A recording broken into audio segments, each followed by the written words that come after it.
If you notice somebody who is unresponsive and the person is not well presented, that can give you an idea of why the person may be in the unresponsive state. You should take cues from the presentation of the person. If the person, for example, was haphazardly dressed or lying somewhere with medications around the person, or if the person has signs of trauma on the body with clothes torn and stuff, you have an idea that possibly the person may have been in some sort of fight or suffered some physical trauma that could have caused the person being unresponsive. These are things you can pick from.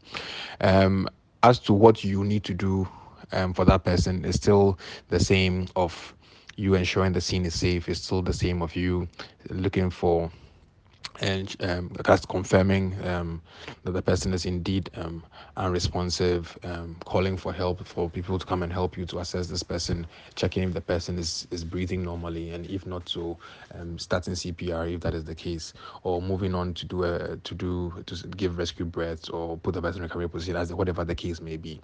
Your assessment of the individual, other than necessarily the person's presentation, giving you some cues as to why the person may be in the state they may in, does not change much because of the presentation.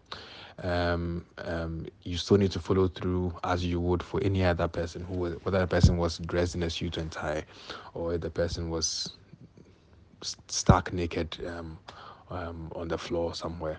Of course, you would also want to take into consideration some of our cultural tenets in necessarily preserving dignity and stuff, providing some sort of privacy for the person if need be. But again, that should not be practiced at the expense of the person's life, so that if movement of that person, creating a barrier for that person, the hassle of doing that is going to cause cause so much of a delay that would impair your first aid intervention.